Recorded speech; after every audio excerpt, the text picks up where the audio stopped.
Hi gang, let me tell you what's not in the joy of football this week. There's no three of the best because we've got so much else to talk about. Yeah, we need to talk about lots of things, but obviously the AFCON final. Letter from the gantry is Martin's little bit of Welsh. We've got some feedback. We love getting your messages, and Neil will be picking the ones that he particularly likes, that says he's really great, and we'll be showing that in feedback.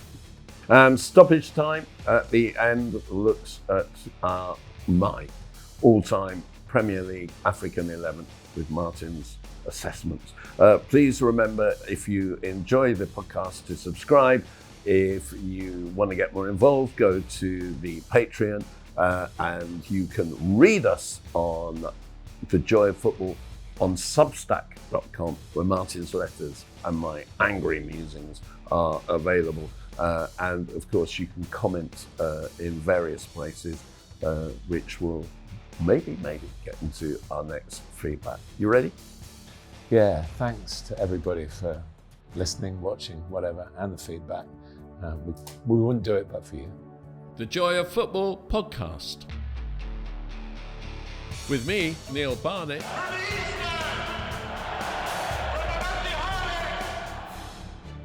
And with me, Martin Tyler. Looks Rashani! René! Aguero!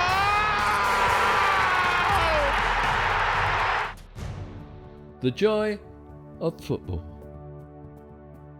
Hello, the Joy of Football podcast with Martin Tyler, the greatest commentator in the world, and me, Neil Barnett, still on the recovery from eye surgery, so still with this look.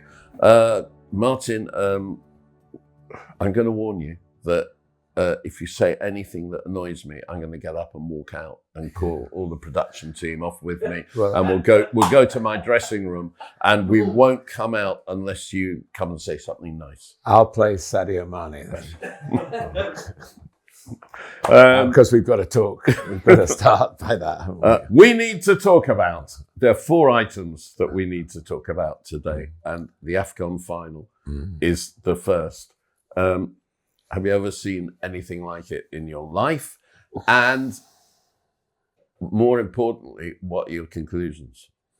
Well, there'll be those much wiser than me, and those who are in the stadium will be formulating some judgment, and those who have authority over African football, because there's going to be a lot of repercussions for this.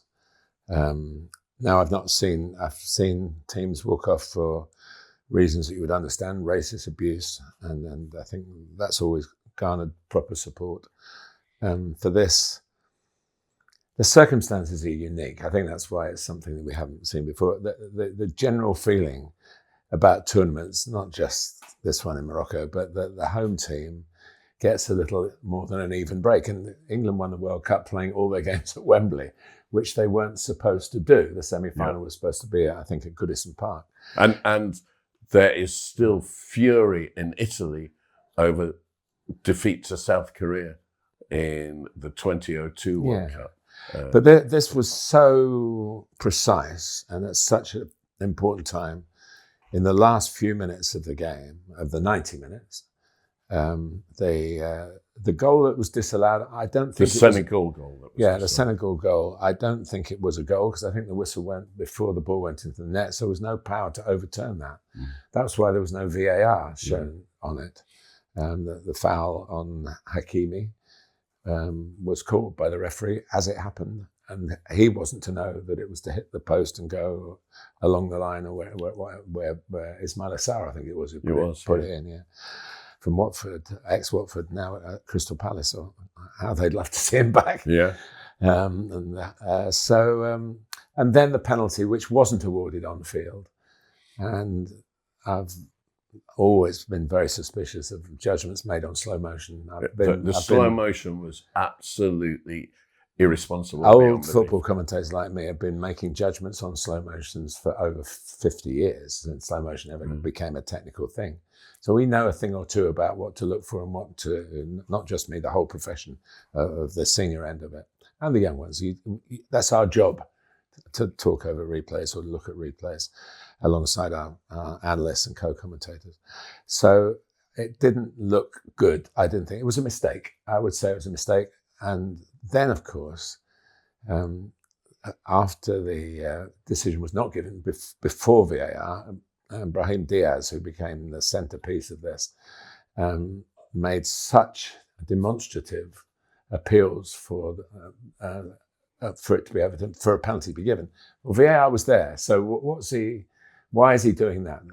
The VAR was always going to look at it. They look at everything.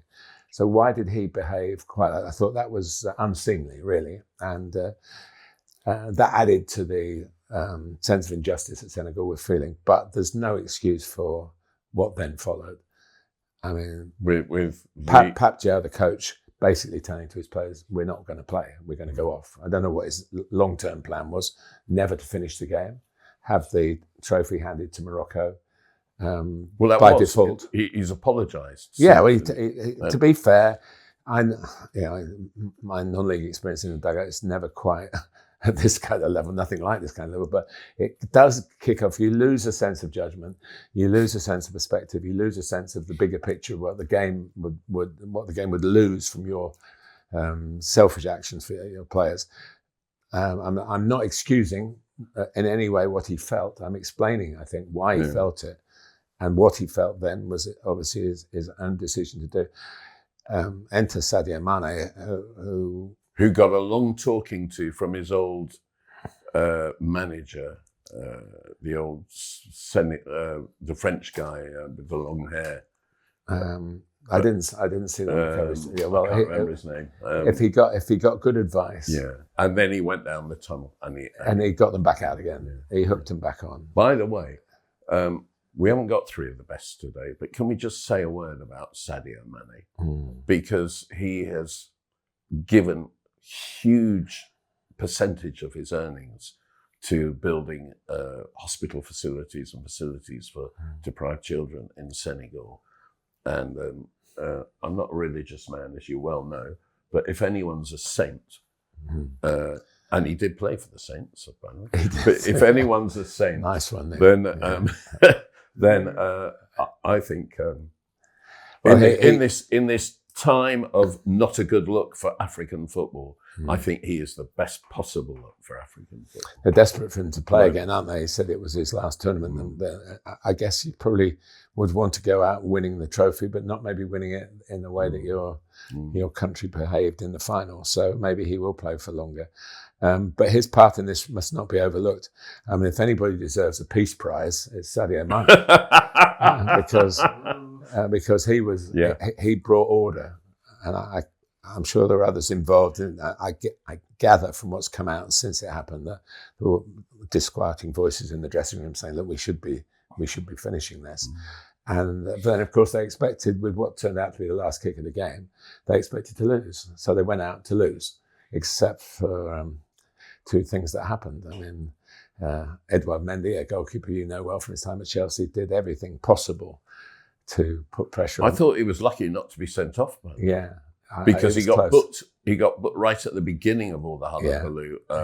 Once they come back out, and then he came back for more, didn't he? Yeah. Only Morocco and Brahim Díaz know why he was put on the penalty. I mean, he was presumably their regular penalty taker.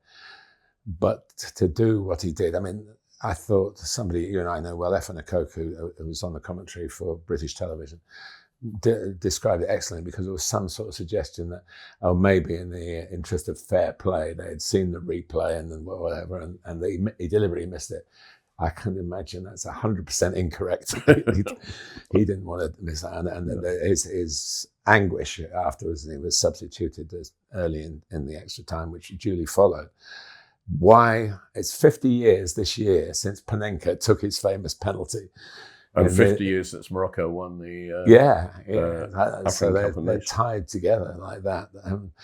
And it is something we always laugh about. And Enzo Lefebvre did one for Sunderland recently, and Quiveen Kelleher stood there like Mendy did in the AFCON final and caught it. So it's a very doubtful technique. I mean, I've seen now almost as many embarrassing Panenka misses as I have successful, glorious. Well, it is the most embarrassing miss for a penalty. If you blaze it wide, or if the goalkeeper makes a good save, or even if it's a weak penalty but the goalkeeper dives to save it, been on target or whatever, it's the worst way. You're basically back passing the ball to the goalkeeper and off they go. Then what happened? Obviously, or some sort of order was restored, but the authorities will have noted it all.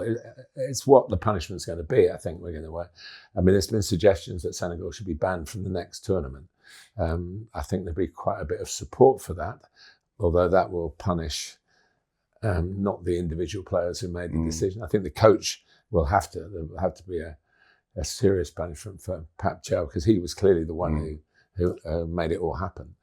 And I think we just have to wait the outcome on that. Of course, this is all set along the side that when is the next tournament going to be? Because the AFCON, the president has said we've got to have it every 4 years, not every 2 years. And that's, I think FIFA want that because they don't want the... But it would also be while bringing in an African Nations League, which there isn't one. No, but that is for African-based players. It's not the ultimate. It's not going to be a money raiser, really, which is what the AFCON is. And it's sad because Morocco put on a really terrific tournament. There were lots of goals in the group stage and not so many towards the end, which often happens in major international tournaments. And it really smiled. I mean, and it poured with rain, and it wasn't just raining on Morocco's parade; it was raining on African football's parade. It was. It should have been a great day. But there were some other things going on that caused a lot of issues in the background. And Nigeria, who lost the semi-final to Morocco, were absolutely furious about the home bias and the hotels they got given and the training facilities they got given. Senegal complained that they weren't met properly at the railway station. Yeah. But the worst thing of all was that during the game, they accused 4 of the ball boys of keeping on stealing the goalkeeper's towel. And apparently Senegal knew about this, and the substitute goalkeeper went and based himself near enough to the goal to stop it happening, and on several occasions stole the towel back from ball boys taking the towel in order to make sure that Mendy had his everything he needed. And apparently at one time, I didn't see it, but Hakimi got involved. I mean, the pressure on Morocco to win is enormous. They've got a wonderful coach who, and I did a lot of their games in the World Cup in Qatar. And now there's some suggestion, even while we're speaking, there'll be some judgment made on whether he's going to coach Morocco in the upcoming World Cup. And they've got a World Cup to stage in the future as well, which is also something that should be considered in the bigger picture of what went on.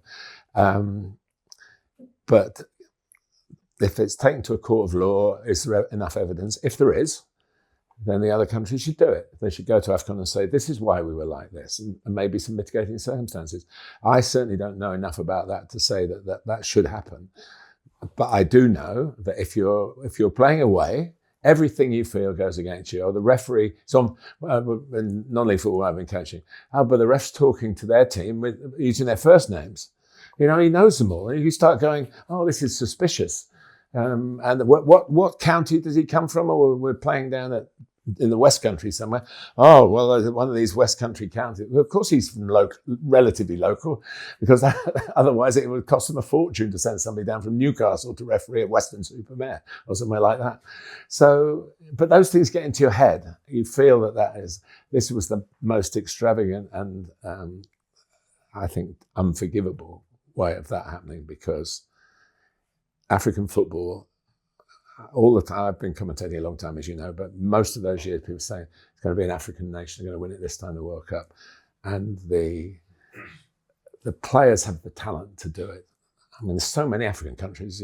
Only when you see all the qualifying and see how many different countries there are. My partner's South African, and she can't even name all of them. And but she knows a lot more than most people. So it's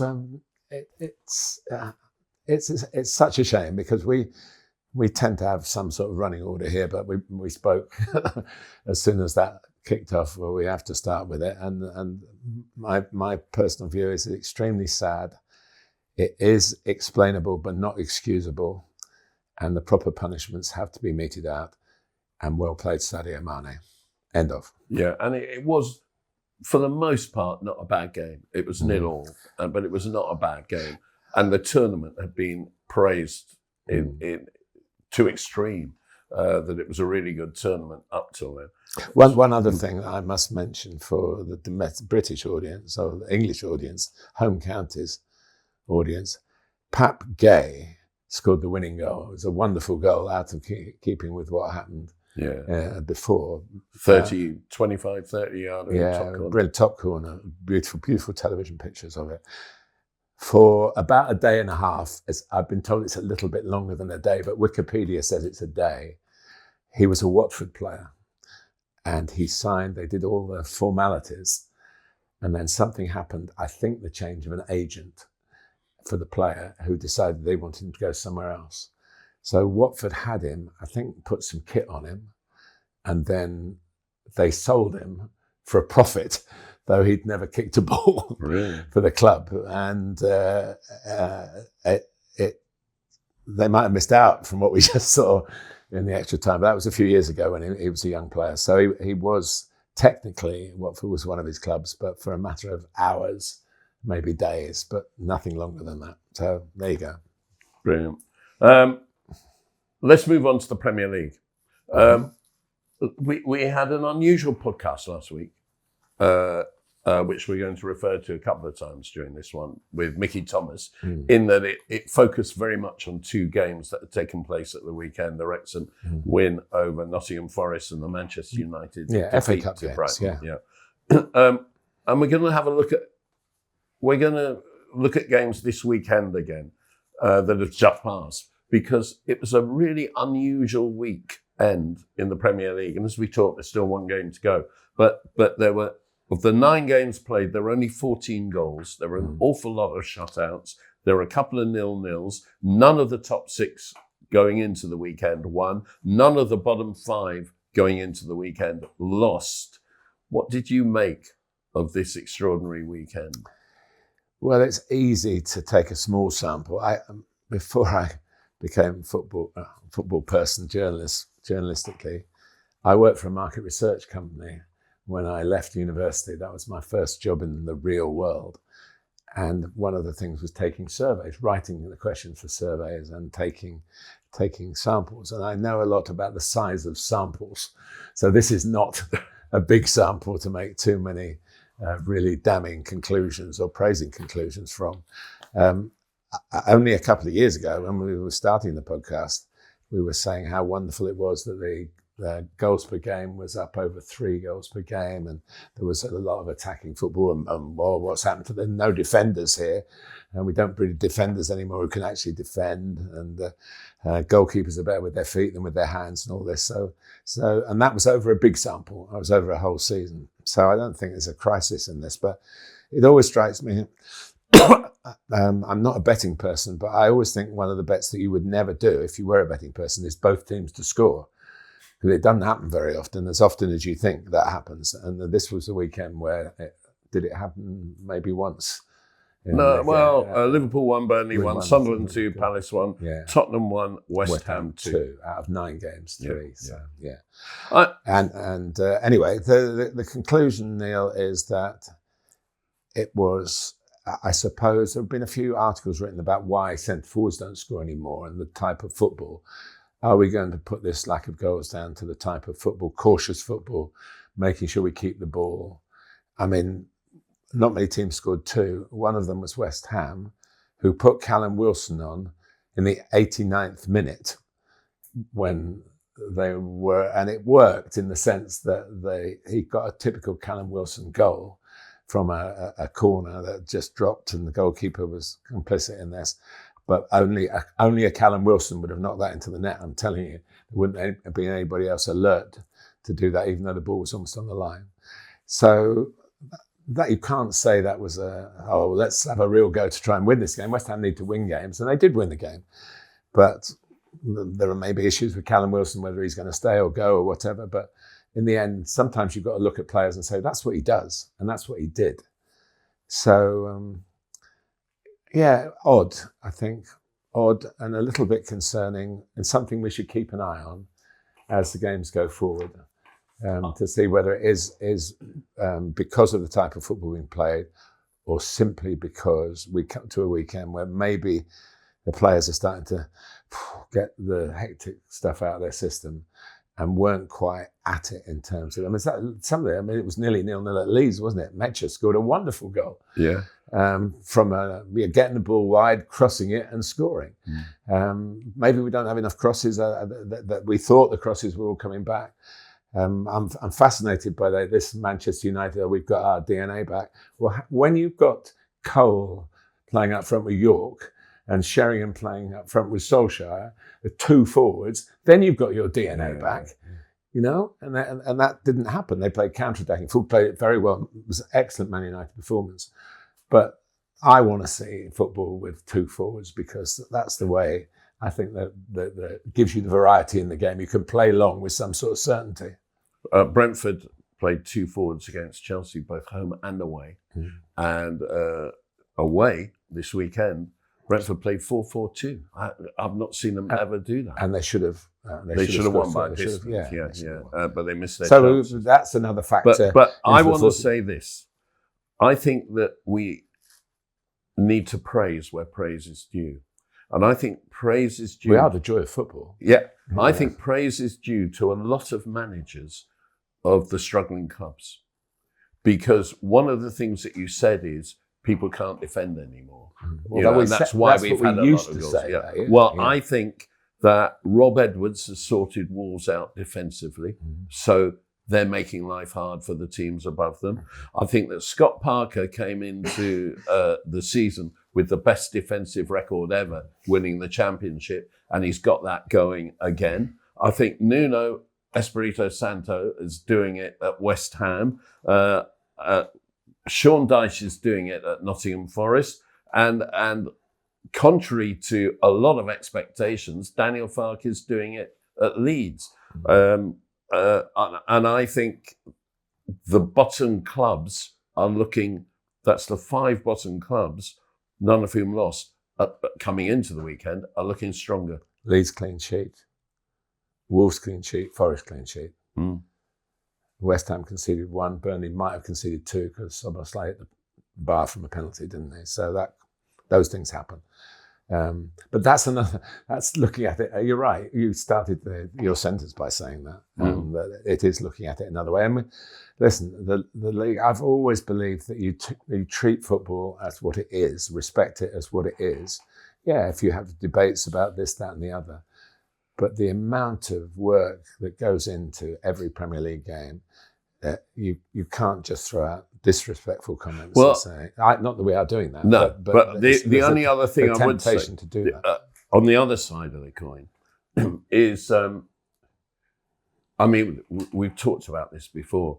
It's not that many years ago that you had a coach, a manager, an assistant, and a physio, and that was it. And you went to away games, and maybe you had an administrator as a fourth person. Filled in the team sheet, Yeah, and now you've got 10 million people doing all sorts of jobs. So you've got your set piece coach who's got everybody fighting in the penalty area, and your opposite set piece coach has got the same thing. And it's just imbecilic. You're going about this a lot, Neil, but it's not fighting. It's trying to gain an advantage. It's cheating. It's cheating. It's breaking the rules and it's cheating. Oh yeah, you look at basketball, which is supposed to be a non-contact sport, and you tell me whether that. But it's part of what's going on, together with the playing out from the back and not having people up front in love with the penalty area, because they've all got to join in with the play and. There's only one, if you're lucky. If there's one, the number of times you say, well, they've done here, they've got to go look at the numbers they've got in the box. Now, at set pieces, you have a chance to get your numbers in the box. But in free play, it's not encouraged by most coaches because of turnover football, which you give the ball away on the halfway line, trying to play it forward. I was at a non-league game on Saturday, and a friend of mine was playing for the opposition, who I'd coached at other clubs. He actually turned to his fans because they were saying, play it forward. And he's a footballing central defender, or actually played the right of a back three. And so this in a National League game, and it does filter down. People want fighting football's the wrong word, but they want aggressive football. Well, forward-thinking football. I'm sure. I'm speaking for my generation, your generation, but we've got young producers here who are nodding when I'm saying that. Now, do those who've come into the game? You were going to tell a story about your son. He came away from Chelsea's win over Brentford and said, "How old is he?" 40. Yeah, well, he's not exactly like the young. He said, if that had been my first game, I wouldn't go back. It was so boring. But you won. Yeah, but he's seen us win the Champions League, mate. he wants more than just winning. You've won it all. But I do feel. I want to talk about a player who's not playing in England anymore. Pedro, Barcelona. Pedro Rodriguez, the winger, who was. Why does this come under? Which category are we in? There's still this. Look, Pedro is now in his late 30s, upper 30s. And 2 weeks ago, at the age of, I think, 38, he became the oldest scorer ever for Lazio, overtaking the top World Cup guy, goal scorer, the German. Close, Miroslav Klose, thank you. Yeah. Closer. Closer. You were close. So Pedro is still going. I loved Pedro. I think he's one of the most underrated players of all time. He was in the starting lineup in the 2010 World Cup final. He scored the opening goal in the 2011 Champions League final. At Wembley. Yeah, he's done it all. And Barcelona stupidly bought Alexis Sanchez to replace him. He's a far better player than Sanchez. Who never played for Chelsea. And Sanchez, we tried to sign him and he turned us down. Well, there you go. But we got Juan Mata instead. That's my case. We got Juan Mata instead. He was a much better player than Alexis Sanchez as well. But my point about Pedro is he loved the penalty area, and he still does, which is why at 38 he's still scoring goals. He always made a run for the 6-yard box when there was a chance that somebody might cross the ball. He got so many tap-ins as well as his 25-yarders and his quality goals. When he came to Chelsea, everyone talked about Willian. He was selected over Willian in all the big games. He was such an intelligent player because he got into the penalty area. And he wasn't a big centre forward for those who've never seen him. No, he isn't a big centre forward at all. No, but he was the reason that Barcelona were able to move Messi to centre forward because he took over on the right when Messi went there in, I think it was 2009. So what I'm saying is you have to have more than just one striker who loves the penalty area. Now, one of my problems at Chelsea this season is that Noni Madueke is at Arsenal. And Noni Madueke loves the penalty area. His one desire is to get the ball and go for the penalty area. It's no good if you get into the penalty area and become Jigsaw and fall to pieces in the box, you know? What I would say is, I just saw a quote from these boys, the Man United fans, would love Ole Gunnar Solskjaer. And I saw a quote from him over the weekend, which said, you have to be prepared to break your nose to score a goal. Well, when I coach the strikers and doing a bit with the strikers at the Working Academy now, I go stronger than that. You've really got to put everything on the line to score a goal in your mind, And Pedro certainly has that. And all the people we're talking about, there just aren't enough of those because they're not you can't coach that into people. No. You have to have it. I mean, Gary Lineker, I've mentioned before on the podcast, he's brilliantly talks about how he got his goals because he worked out the mathematics of it, really. But he's an exception in that he was not a huge presence in the box. But talk about stealth. Gerd Muller was another one. They knew exactly where the percentage fell in their favour. But if you don't want to be there, that's why Callum Wilson's goal from an inch, he wants to be there. Others would not have been there. And I genuinely believe that that's uncoachable. People have either want to score goals. If you come off the pitch and you haven't scored, are you gutted? Even if you've won. Now, that's called being single-minded on my commentaries. You might call it selfish. But the truth is, that's how you win football matches, by having people. And they're very, very rare now compared to, well, there were Clive Allen, who I've worked with quite a lot as a co-commentator. He was like that. I mean, you're talking 49 goals in a season at top level football and many of them from 5 inches, So from a guy who wasn't big and wasn't quick. No, but it was there in his head. He was genius. So that's the thing that I think lacks. That kind of, I'm here to score a goal. I'm so glad Calvert-Lewin's recaptured that now, because you can see it in his play. He looks a streamlined version of what the version was when he finally left Everton. He looks sleek and confident, and it was a great effort in the game, which they beat Fulham, that didn't produce a goal for him. And Metchers was out of this world, really. The odds were against him. So that, to me, is find those players, but you won't find them on a database. You might see somebody scored a lot of goals, but whether they're going to score goals at the level that you watch football at and that I commentate at is that's questionable. But if you can see it in somebody, go and get them,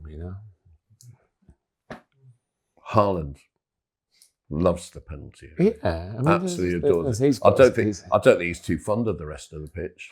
No, loves the penalty area. Most centre forwards will tell you that at some time in their career, if they're tall, they've been asked to play centre half. It happened about 3 times to me in my proper non-league career. I absolutely detested it. Came with far too much responsibility to start with. Anyway, that's Premier League, right? We'll see. We'll keep an eye on the goals. It's just a little issue that came up this weekend, and maybe Bournemouth against Brighton against Bournemouth will finish 6-6, and they'll wonder when you're listening to this after the event what's happened. So we need to talk about the Copa del Rey. Yes, we do. This is a great story, and it hasn't. Really, I mean, I discovered it a couple of days after it happened. I criticised myself for that. Albacete, in the lower reaches of the second tier, knocked Real Madrid, the great Real Madrid, out of the Copa del Rey, the FA Cup of Spain, completely against the odds. This was just after Xabi Alonso had been relieved of his post at Real Madrid. Alvaro Arbeloa took over, and so it's on his watch, really. Probably not his responsibility. He would have picked the team, I guess.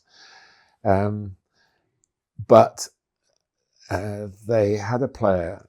His name is Hefte Betancourt. He's in his early 30s. Albacete are his 22nd club. Comes from the Canary Islands, so he's obviously got a sunny disposition, I think, born in Las Palmas, of Malayan descent.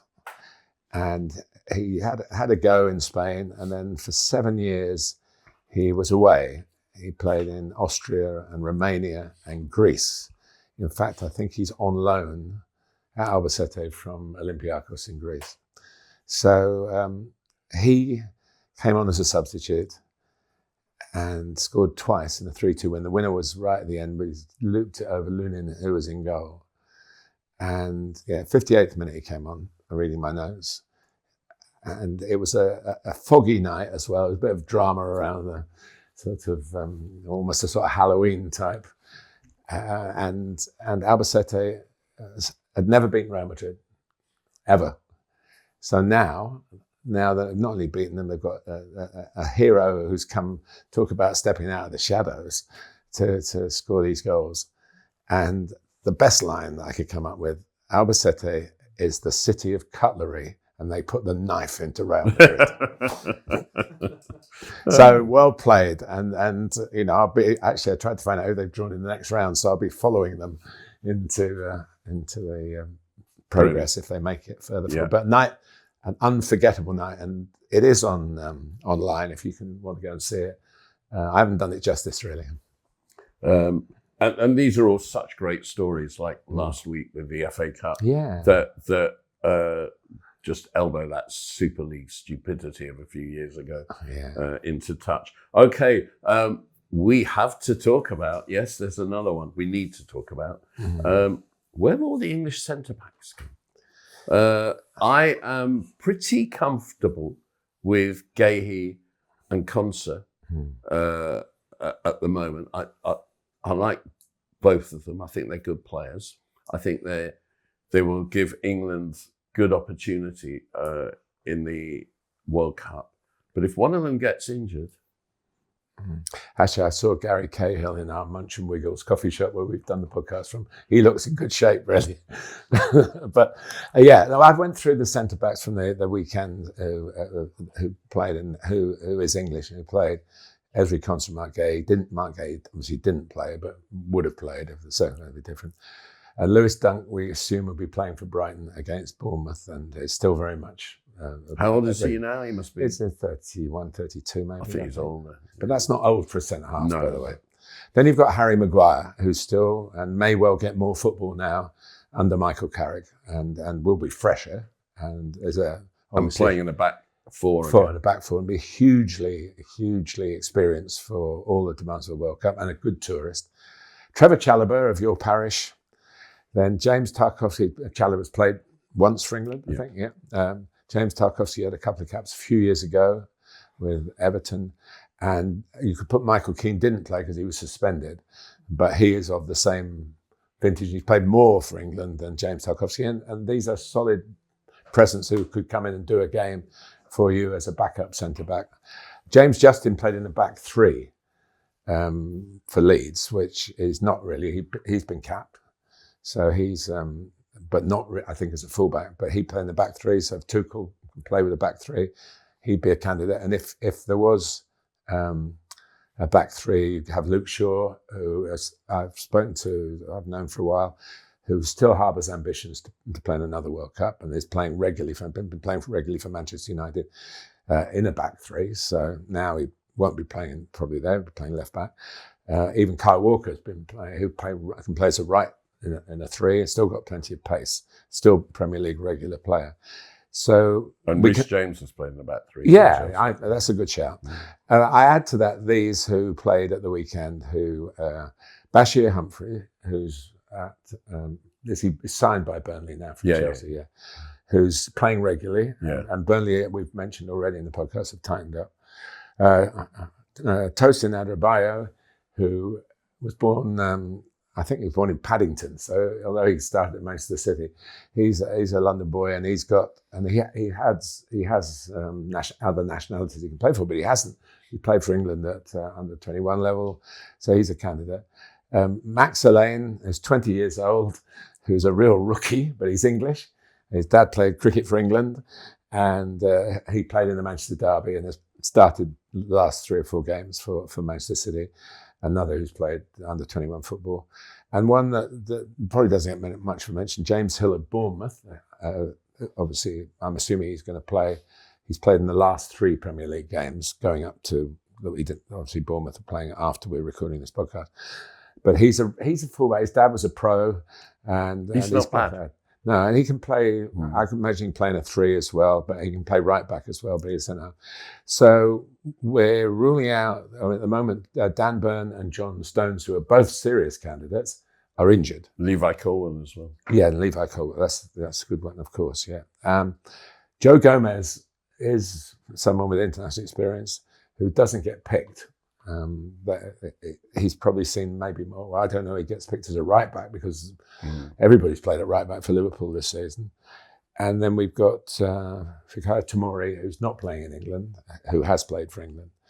So I've thrown a lot of names at you. Do you think that the backup players, if Konsa and Gueye, say, did get injured, are they strong enough? And would you, if you were Tuchel, be thinking, well, we've got these couple of games in March, should I be looking at giving Max Allain a go, or Trevor Chalobah a go, or Bashir a go, you know? Yes, he should be, because I think they're not good enough. And I think there's been an extraordinary fall-off of centre-backs. When England, I'm not even an England fan. When England played 3 at the back in the 2018 World Cup, I mean, there were such good performances then from Stones and Cahill Stones and Maguire in particular, and Walker playing the right of the back three. And so it could conceivably be the same.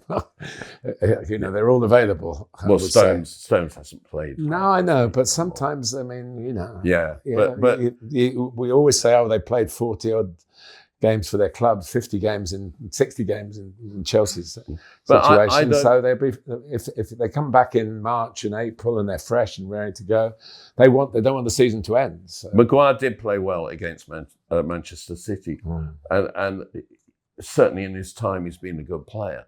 But he's been at his best in a back three, which covers his lack of real pace. And I think it would be a mistake to go back to Harry Maguire. I might be wrong. I don't want to single him out for lack of praise, but I just think it would be a mistake. And I don't know. Well, there are a lot of elderly ones, if you like, and Lewis Dunk you mentioned, and obviously Michael Keane and James Tarkowski. But Tarkowski and Keane have held. David Moyes has gone back and brought the very best out of them. Yeah, he has, but they're not international quality. I mean, they're absolute Everton fantastic stalwarts, but they're not international quality. But it depends who you're playing against. This is a World Cup where you're not going to be playing against really, really top teams until later on in the competition.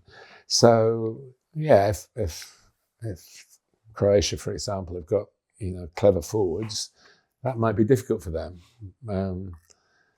But clever forwards, I'd like to see. Full stop, whether they're playing for or against England. We don't see enough of them. That's a bit of a theme. So I think it's an issue, and I think it needs sorting out in the friendlies. And I think we know it's Concert and Gueye. We know it's Jordan Pickford, but where else? What else is going to happen? Yeah. I mean, I'm a reluctant fan of Concert because he's never played for Chelsea. I love Gueye, but I mean I think they're a good. He did play for Charlton and Brentford, so he has got London in his blood. But we need to know who the backups are, and we need to see that they're comfortable at international level. I don't know them all personally, but I'm willing to vouch for them that this. Being part of a squad is important to be part of. If you're not going to play maybe and you're out there for 7 or 8 weeks training and just applauding the lads sitting on the bench maybe, those people I think would all be able to cope with it. And that because we haven't mentioned Ben White. Well, no, we haven't. And that's I mean, to be honest, that is a really good point, Neil, because I've sort of ruled him out in my mind. He is a good player.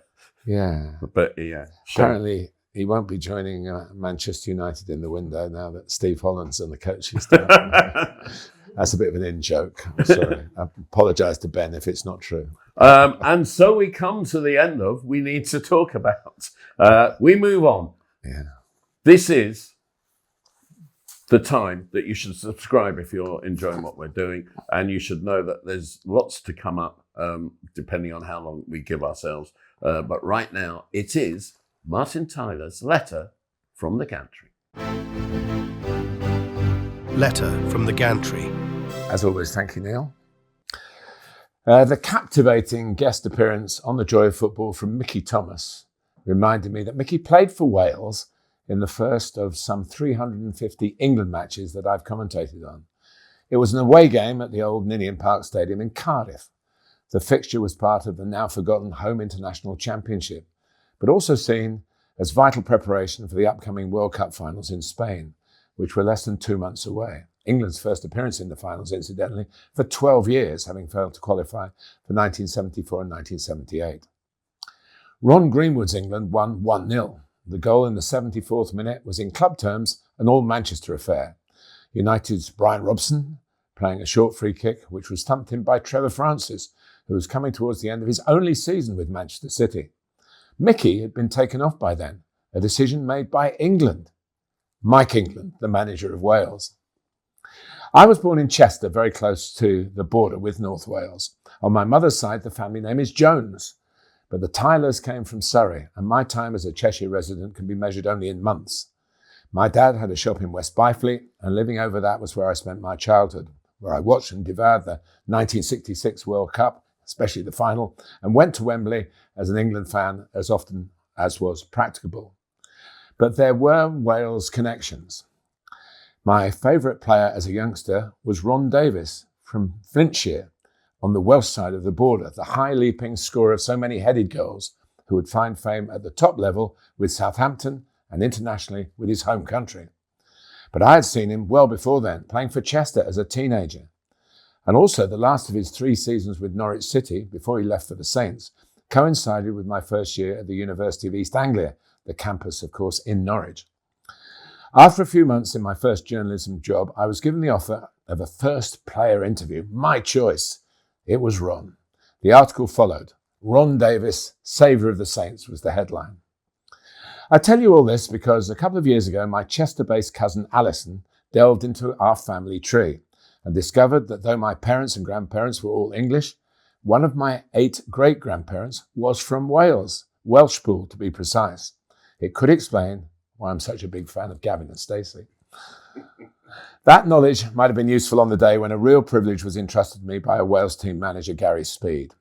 His first competitive international in the job was at the Millennium Stadium against England, March 2011, a qualifier for the 2012 Euros. I had asked him for a one-to-one, off-the-record chat, and on the morning of the day before the match, we had a spot of breakfast together at the team's hotel. Then he was off for training in the stadium. As I thanked him profusely for his time, he added, "Well, you can come too if you like." So there I was, maybe the only Englishman in the ground, watching a behind-closed-doors session, able to check the most important aspect of commentating, identification of the players. That such a profoundly generous, considerate and thoughtful person didn't live out that year is still a cause for grief. At the end of the session, with the competitive instincts being sharpened, one of the well-known Wales players spotted me and strode past with a, "What are you doing here, you English so-and-so?" I would now like the chance to update him on my family heritage, but I'm not sure it would carry that much weight. After all, I'm still 7/8 an English so-and-so. Since then, Cardiff City have had a couple of spells in the Premier League. Swansea City stayed in the elite division for 7 consecutive seasons.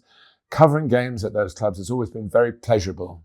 And of course, while Wembley was being rebuilt, the Millennium Stadium hosted 6 seasons of cup finals and playoffs, including the day Michael Owen, also born in Chester, produced those 2 Liverpool goals against Arsenal to turn the 2001 FA Cup final on its head. Most recently, Sky assigned me to the Wales playoff decider for a place at the Qatar World Cup finals in 2022.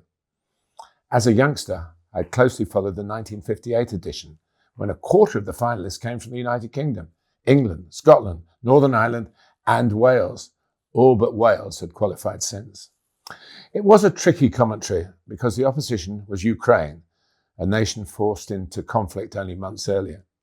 There was massive sympathy for their country and admiration for an extraordinary effort to reach this stage, a tie they'd qualified for only days earlier by knocking out Scotland at Hampden Park. But this afternoon in Cardiff was destined to belong to Wales. Legions of Wales players over the intervening 64 years never had that fulfilling honour of representing their country at the pinnacle of international football. But Gareth Bale wasn't going to miss out. His deflected shot ended that long and painful wait. The atmosphere on the final whistle was operatic. I repeated loudly, "Wales are going to the World Cup." I hadn't by then discovered this small part of my personal heritage. I should have darted out to my car to beat the traffic. I stayed to watch the celebrations. A year or so later, when the family tree was sent to me, I began to understand why. Oh, and by the way, the name of my Welsh great-grandmother, Charlotte Thomas. I could be related to Mickey. I loathe Ron Davies. 1967-68, I think it was. Chelsea 2, Southampton 6. Ron Davies scored 4 at Stamford Bridge. Martin Chivers got the other 2, the late Martin Chivers, late. All goal scorers are late, I'm afraid, in this game.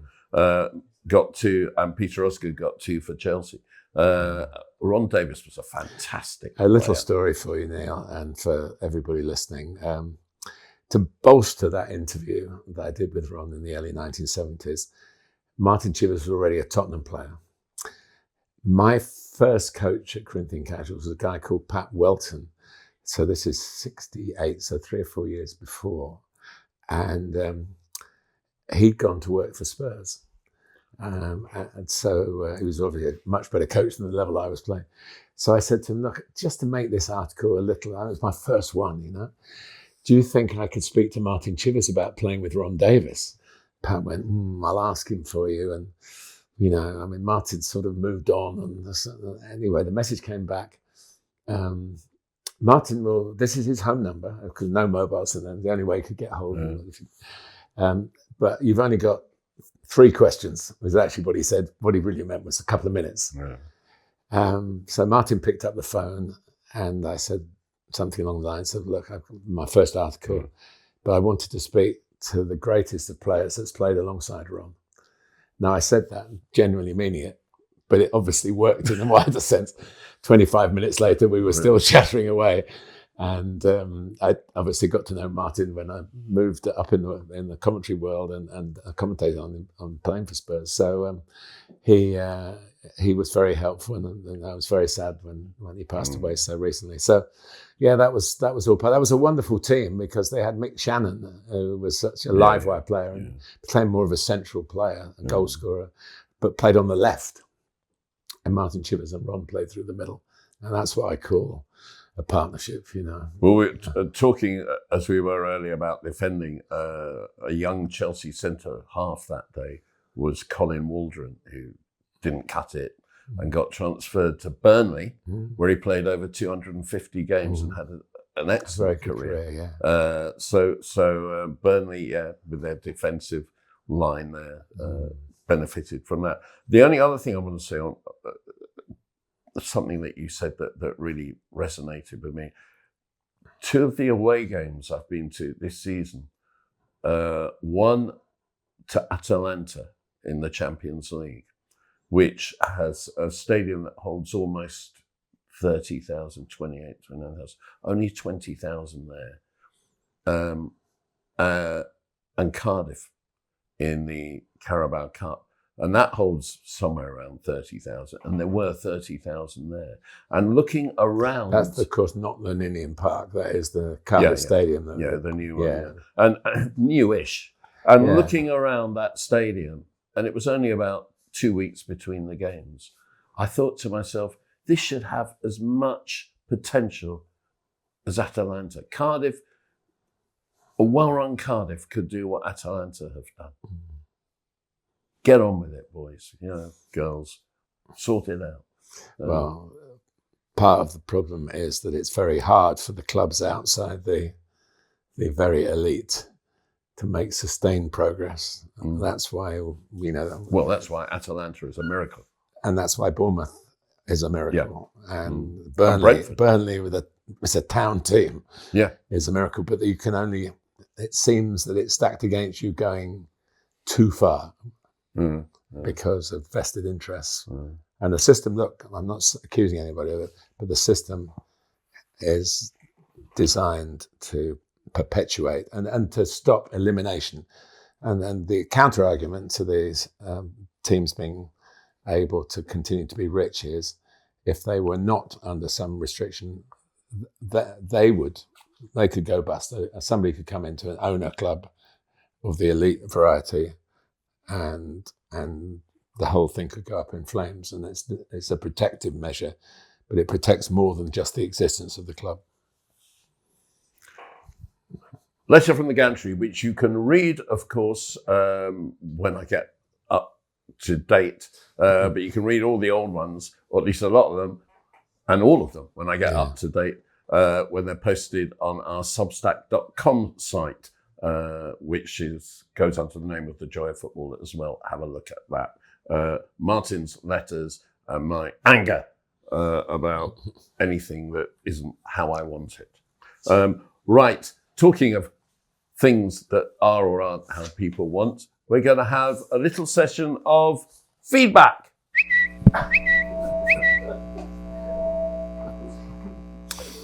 And loads of you have been getting in touch, particularly Wrexham fans, after what happened, of course, with the FA Cup win and Mickey Thomas coming on.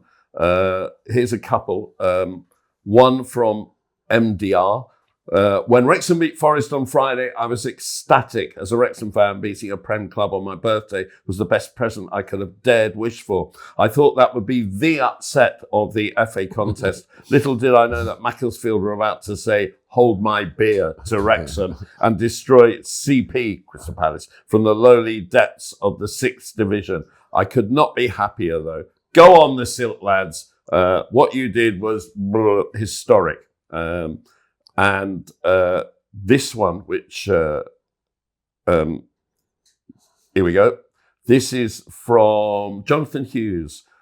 Mickey Thomas, legend, and he was absolutely brilliant. What people don't understand is the amount of money the club is generating through sponsorship and merchandise sales. With the addition of the Allen family and Apollo, we're better placed to make the step up than people realise, the step up to the Premier League. Yeah, no, that's a very fair point. And listen, that's, it would be amazing. It would be amazing. It would give a whole focal point to, in a year when the World Cup's in America, for an American-based team, a different model to some of the American-owned teams. I don't mean American-based, American-owned. Chester, they're great rivals, and my hometown have gone in the opposite direction. But I have seen them play this season, Chester. They played a National League North game against Merthyr Town back in October. So, and one of the ex-Woking players, Dion Kelly-Evans, sent me a nice message. He plays for Chester now, but he was at Woking for a couple of years. Good guy. This is from Steve. Hello, Steve. Teams are obsessed with possession now. Too many sideways and backwards passing. I call it Chuckle Brothers football. To me, to you, to me, to you. Nobody wants to take a risk anymore in case they lose the ball. He's right. That was John Terry when he was on, saying that football is boring. He's right. It's boring. It's football not to make you chuckle, really. Uh, No, but that is the point there. Possession has become very, very important, and risk-taking. It's the manager that's perhaps telling the players not to take the risk, because I think players do want to play. If you're lucky enough to watch a training session, which is just a free for all, go on, lads, you've got 20 minutes. Let's play them against them. It's very attack-minded,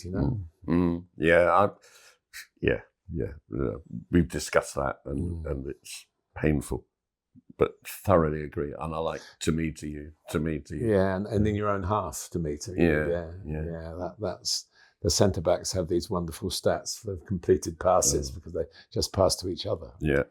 And meanwhile, us watching it pass out with boredom. We've had some really lovely messages from those of you who are enjoying the podcast. Thank you very, very much. Thank you to Rob Patterson. I'm very pleased to have discovered the channel, which I somehow stumbled upon when searching for old Jerry Harrison commentaries. You, of course, did I think you did a letter in praise to him when he died. I'm not even from the Anglia region. I'm a Middlesbrough fan, but it's the sort of thing I like to do when I'm feeling low and or bored. Bob, you're either the most boring person in the world or exactly like me. I'm not sure which. It sounds like exactly like our listeners are, and thank you, Bob, for that. I was saddened to hear the recent passing of legendary Borough left-back George Jones on December the 29th, who made 532 appearances between 1960 and 1972, which is second on Borough's all-time list, only to goalkeeper Tim Williamson, who made 602 appearances between 1902 and 1923. Did you ever commentate on him? Probably in my dreams, maybe.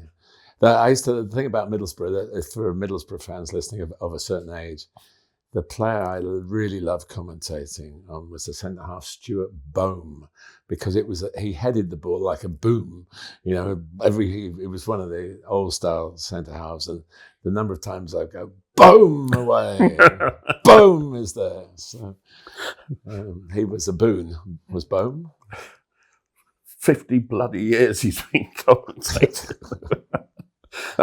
Taran says, been watching the show week in, week out since your first couple of episodes, and what's so amazing is that each week the opinions on the show are just miles more informed, competent, and with a level of love and emotion for the game that goes way beyond what you hear anywhere else. Thank you. Thank you. Yeah. Love you.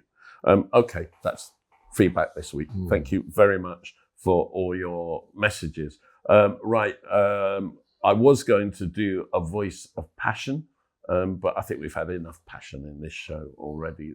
So I'll just stick with stoppage time. Stoppage time. And stoppage time, I'm bringing everything back to the where beginning. We started, yeah. Yeah, to this is my Africa Premier League 11. So make what you will of it. Martin thinks there's too many Chelsea players in it, but the fact is I struggled in one or two positions. But also we have benefited more from probably African players than most clubs.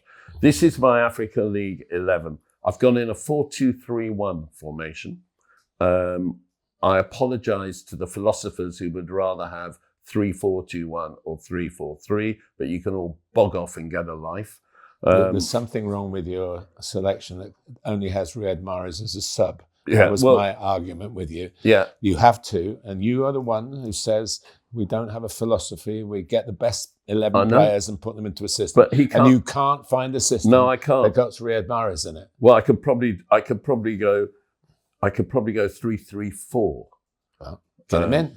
But I'm not going to. This is my team. In goal, Édouard Mendy, who in his time he was in his 18 months of sublime goalkeeping for Chelsea before he fell apart.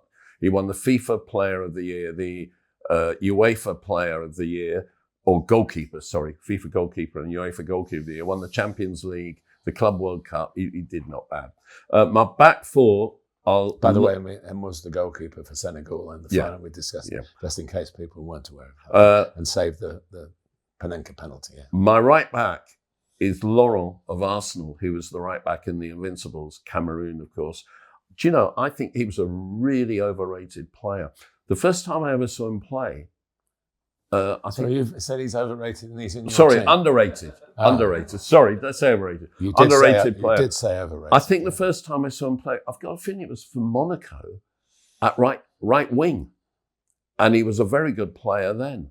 And at Arsenal, I thought he was outstanding, but with everybody else being outstanding, never quite got the attention that the others got. Seems like he scored a goal at Chelsea. Did he? Yeah, I think he might have done, yeah. So you probably wiped that from your memory. Yeah, I probably have, yeah. No, good player. Yeah. My centre-backs, Kolo Toure, Arsenal, again, Invincibles, and Lucas Radebe, the Leeds central defender. South African, yeah. Absolutely wonderful player. He was, I was at Leeds quite recently, and he was paraded as the guest of honour. And everyone was so thrilled to see him because he not only left a legacy as a player, but as a person as well. Left back, I've got my old mate, Celestine Babiaro. I couldn't think of any African left backs, really. He'd make the young Africa Premier League 11, wouldn't he? He played when he was 17. We signed him when he was 18. I actually went across to Brussels for his signing. But he won the Olympic gold medal and scored in the final when Nigeria beat Spain and did his double backward somersault to celebrate. And top bloke, good player. I've gone 4-2-3-1, so I've got a Chelsea midfield of two, Michael Essien and John Obi Mikel. But obviously double winners and Champions League and goodness knows what, so I think they deserve it. My three are Mohamed Salah, Yaya Toure, sorry, Pep, and Sadio Mané, and my striker is Didier Drogba with Riyad Mahrez as the sub. I want to say something about Yaya Toure. I first saw him play for Barcelona as a holding midfielder, and he before Busquets, of course, and he just wasn't very good. And he plays centre back as well in the final in yeah. 2009 because one of them, Puyol or Piqué, got suspended, but it was a one-off, and he. Well, it might be in 2006 actually. Might be in 2006, but he wasn't mobile enough in terms of turning and twisting to be a holding midfielder, and he was always vying with who was the Mexican who played the most number of internationals. No, the central defender or holding midfield. He was more a central defender, Marquez. He was kind of vying with him for positions. So when Manchester City bought him, and I thought, where are they going to play him? He's not mobile enough, especially in the Premier League. It's so much faster than Spain. It never occurred to me that he'd be an attacking midfielder. And then he became a number 10. And he was just one of the best players in the world for about 5 years at Manchester City, I thought. 100% penalty taker record in the Premier League. Never missed one. Cole Palmer would have gone past, but he missed against Leicester, didn't he? But he scored more penalties. He went past, but he's he scored more penalties than. I'm talking about the only 100%. The one who can overtake him is Raul Jimenez, who's I think may have drawn level. Obviously, if he fluffs the next one, then he won't be in the race anymore. But so, unless Yaya is called back in a crisis by Pep, then has to take a penalty. That will stand for all time. It's a good team, though, isn't it? Good quality team. Yeah, if I was playing against you, I'd be very pleased that Mahrez was only on the bench. Yeah, but he played right wing for Leicester and Man City, and Salah plays right wing. The one who can't be in it, and yet is remembered in this country as an African, is Patrick Vieira, who came from Senegal and played for Arsenal. Yeah. But of course, obviously, World Cup winner with France and is quintessentially French, really. But Marcel Desailly. Yeah. Went from Ghana aged 9, I think, to France. Won the World Cup. Now lives in Ghana again. Maybe all these reasons are why the African country hasn't come through to really challenge in the world. Cameroon in the 80s when they played England, Roger Miller. Just that rashness in defence that stopped them going further anyway. They could easily have beaten England. I did that game. So hopefully it's just a wonderful supply line of football talent and technique as well. Is if you describe an African footballer, you probably think of physique, but the technique to go with it is what really makes it sad that the organisation, whatever it is, the coaching or whatever, it hasn't panned out. And maybe, of course, some time, as we started the show, with the ill discipline that can come with it as well. But it's worth saying that the last 2 or 3 winners of the African Cup of Nations have been coached by Africans. And they're coming. The Africans are coming. I don't think we can say too much about the African coach of Senegal in the last 24 hours. So, but he was a striker as well. You don't always get too many strikers who are coaches. No, but tell that to Brian Clough and Alex Ferguson for a kickoff. Yeah. I would. And Ole Gunnar Solskjaer, the boys in the room. Yeah. Right. Thank you for watching. I hope you've enjoyed it. It's been unscripted. It's not normally very scripted, but some script. Today it's just been off the cuff. So tell us. And we do love your feedback, and you've been very kind to the messages we do get. But just tell us what you think, and anything that you particularly like, that we can tailor it for your club or your philosophy of football. You're allowed to have philosophies, We're not. And if we don't like what you say, we'll ignore you. Ta-ra. Bye. Well, that was a first. Editing myself, voice of passion, but wanted to keep the podcast to just over an hour. Yeah, So I was thinking you might be a bit one-eyed today with your look of... You look like a blues singer from the 1950s when we were both alive. yeah, So you maybe have come across something like that. I feel as bloody miserable as them at times as well. As I Neil recover. Barnett singing the blues. I can't sing. I'm tone deaf. I was a music journalist for 4.5 years, music editor in a magazine for 4.5 years, and I'm tone deaf. I used to say, but I know what I like. I know what you like. It's food, and I can't wait for the edition that has, instead of letter from the gantry, letter from the pantry. Wow.